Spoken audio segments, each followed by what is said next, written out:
Ang tubag nato sa Salmo nag-ingon ang Ginoo nagpahibalo sa iyang kaluwasan. Gusto ba mong maluwas? Tinuod mo? Mao na. Gusto tang maluwas. O unsa may katumanan niining pag-ingon ang Ginoo nagpahibalo sa iyang kaluwasan, ang ebanghelyo. Pag-abot na ni Kristo, siya mao ang kaluwasan nga gipahibalo sa basahon sa mga salmo, mga sinulat nila ni David, nila ni Moises o uban pang mga propeta. Kay nagpahibalo nga ang kaluwasan moabot na.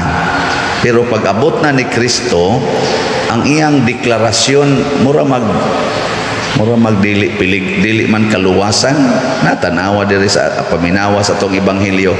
Alaot kamo, silutan kamo. Yani wa siya moingon nga kadtorang pag-abot niya. Iningon siya diri present tense may gigamit. Silutan ang mga tao niining panahona. Sa to pa, apil mo diya. Apil pud ko.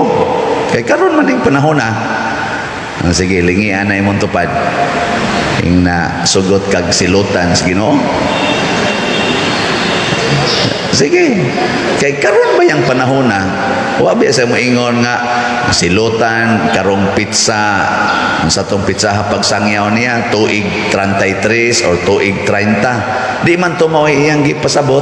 Karon gyung panahon present mo na ang silot sa Ginoo nagpadayon hangtod karon, hangtod sa katapusan sa kalibutan, naa siya'y silot. Muna ang kaluwasan di ay nagipahibalo sa Ginoo, dili di ay ni siya para sa tanan.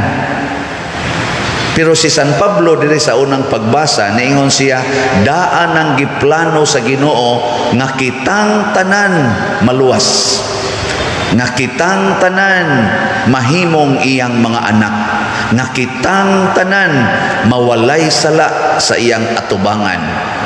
Giplano na nas Ginoo, pero usahay man gud ning plano dili madayon. Nagplano bitaw ta nga adto untang buwan sa Septembre makasugod na ta sa atong kumbinto. Wa man madayon, ngano man minus maghalin. Minus og halin karon kuan pang atong halin sa DOPS 8,366 nya nagkinahanglan man tag mga 15,000 ka slots nga mahalin.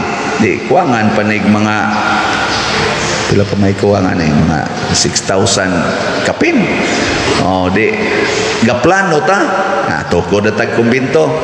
Oy, wa man kaayo ni cooperate, pero pasalamat ta sa namalit ani. Pakpakan na to. Sige, salamat kayo.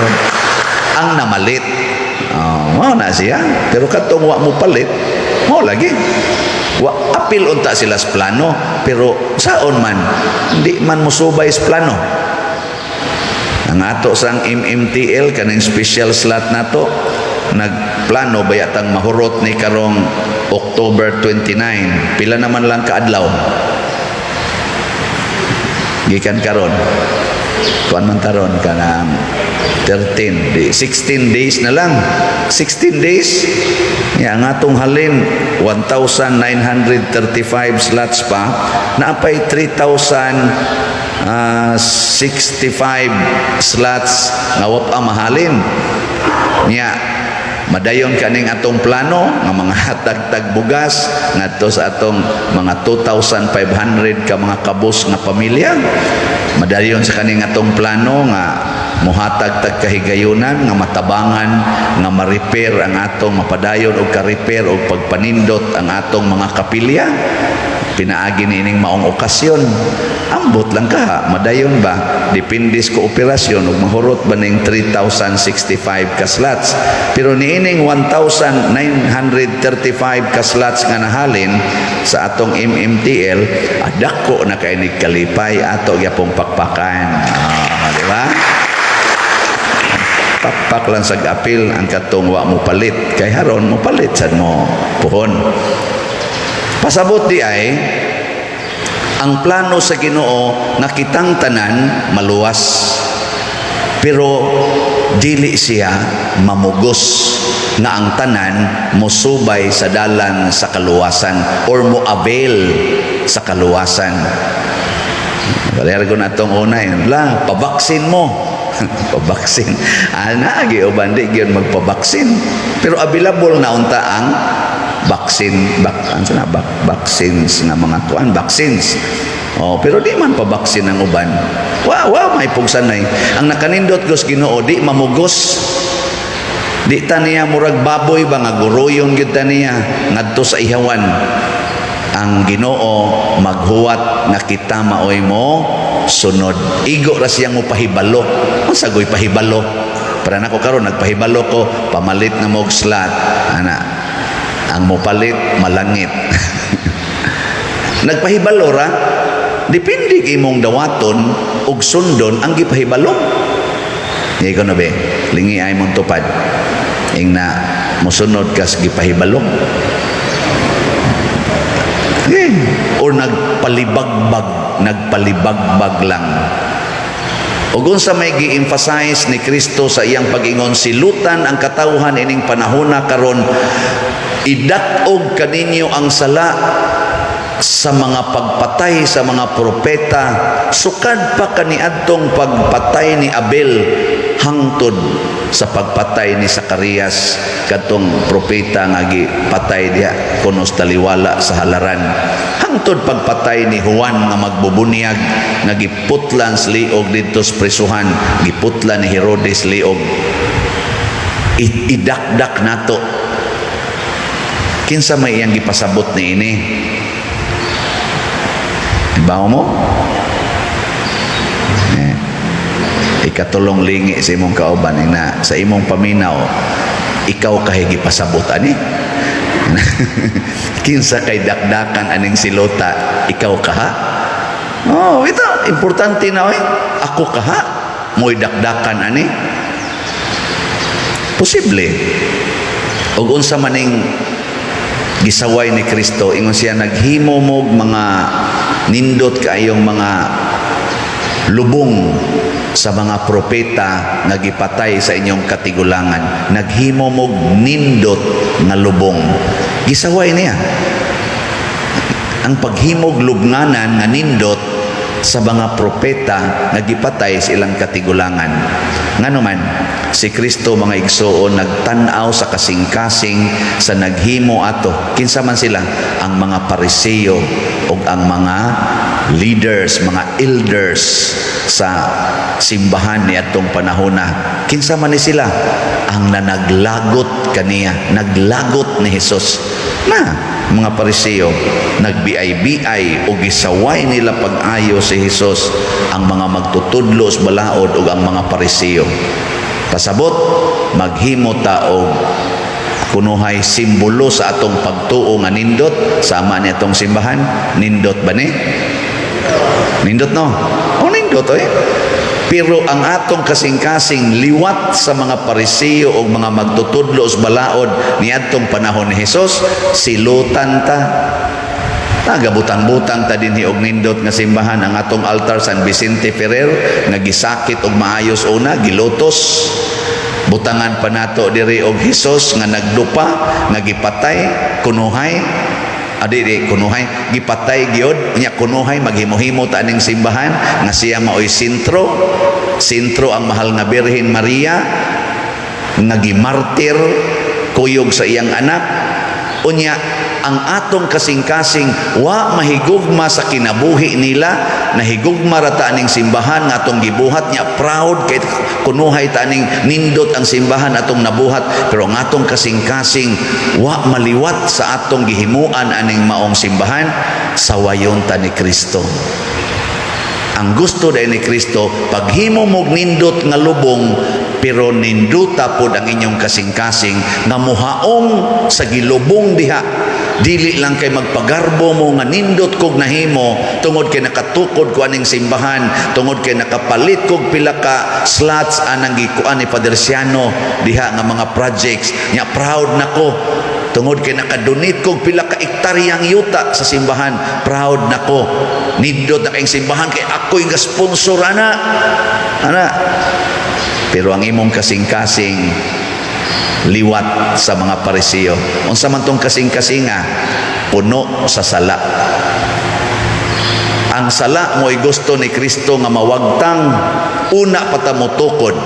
So kining atong gitukod rong simbahan nga naarang-arang ang naong, kada mo anhi dinhi mo ingon nindot kay ang simbahan pader. Nako tungod ni ninyo kay sige mo palit og slat. Ay ikaw gyud ani pader. Nako dili kamo. And in my heart na humble down gyud ko ani ining miraculous nga hitabo dinhi sa atong parokya nga sud lang sa mubong panahon mga 2 ka tuig nahimo ni nato tungod sa atong paghigugmaay. Hinaot unta mituhop ni sa atong kasing-kasing kanang Kapilinya de Fatima diha sa San Remigio, kining atong parokya dinhi mga 40 million kapin ang atong na-contribute sa mga donations nga gidawat nato pinaagi ni ining atong parokya sa kaninyong mga parishioners, territorial o online parishioners. Mo nang nindot kay rong selebrasyon dito sa Kapilinya de Fatima sa San Remigio kay nahimo na gyud tong Kapilinya katong chapel ug ang area na nindot. Nga naman tungod sa atong kasing-kasing nga manggihatagon, kasing-kasing nga matuuhon, kasing-kasing nga mahigugmaon.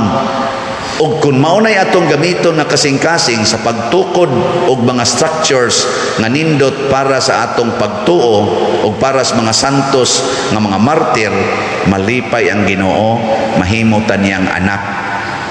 Ilingi ako no imong kuan tupad ing nahigugma kadako. Nga nahigugma kanako. Pangutana. O hilasan kay isang moingon, yes. At sabot ang kasing-kasing ana makasasala. Na siya. Daghan kay diha.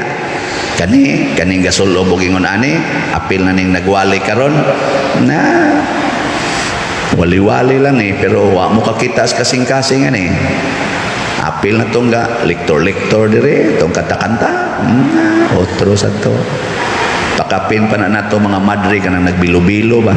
So, ay na lang ta. Ang kasing-kasing mo itanawon sa Ginoo. Nga naman, kahibaw man siya sa itong kasing-kasing. O may malilong, mo na, musaway gid siya nato. Pero daghan kay diha nga wa magbilo, wa gay mo serve dire, naaras daplin, pero ang kasing-kasing nahigugma kaayo sa simbahan. Kana congratulations. Daghan kay namalit nato og slots nga driver lang og taxi, driver og habal-habal. Naaras kilid-kilid di ginato matagad pero nagsigig tigom og kwarta aron lang gyud ko makapalit og usa ka slot. Kana nindot kay nagkasing-kasing. Daghan kay diha nga nangalusno ang ilang negosyo, nangaalkansi tungod adtong pandemic, wa na nangasira na pero mo palit lang gyapog slot. Kana grabe kay nang kasing-kasinga. Naamagan eroy gasigi di hatag na tog bugas. Nihatag na og 15 kasakong bugas nga naay tag na po ka 5 kilo rice. O gahapon deliver na sad og 20 kasako na sang bugas. Naku unsa man ka lain man kag masuko. Di mo man ta sige deliver og bugas. Simple ra kay tubag. Ay sos, grasya nas Ginoo pader. Gisogo ra kos Ginoo ana. Na nindutag daghan ang sugoon o daghan magitingali ang gisugo. Murag kanira tingay siya mo'y ganahan mo sunod. Ingon tingin itong Ginoo niya na medyo kay sobra-sobra diha paigo pa man ang 20 kasakong bugas ana ipalit na bi i-deliver na dito nya kay ang iya tingin kasing-kasing kanang liwat-liwat sad sa Ginoo ba maluluyon manggihatagon way kahadlok unsay sunod kay misalig sa Ginoo nga nag-ingon ayaw mo kahadlok sa ugma kay naa ako'y mo atiman ninyo adali kay siyang nakapalit pero kaning kasing-kasing nga naa ang garbo naa ang kahakog naa ang unsa pa na dihang mga materialistic, kusog kay nang maingon, ayaw. Us, mag-usik-usik ka diya, mag-usik-usik ka. Ngayon yung mong kuntutukan. Di mo motoo nga naa sa mga taong ingon naa pa nahangtod karon ug mao na sila ang mga modelo nato, mao na sila ang mga modern prophets, mao na sila ang mga modern saints nga gitawag sa ni Kristo nga mga anak sa Dios, iyang mga igsoon. Pero ang kanang musupak sad ang makasing-kasing nga masinupakon sa sugo sa Ginoo, mao sad na sila ang mga modern Pharisees, mga modern scribes nga nagsigig kontra og sigig plano unsaon pagpatay si Jesus. Mao na sila silutan kining nagsunod sa Ginoo. Matud pa ni San Pablo sa unang pagbasa, kamong mga matinumanon sa sugo ni Kristo, unsa may ihatag, himuon mong mga anak sa Dios. Na ay atong what? Gay katong gustong mahimong anak sa Dios, manindog ta.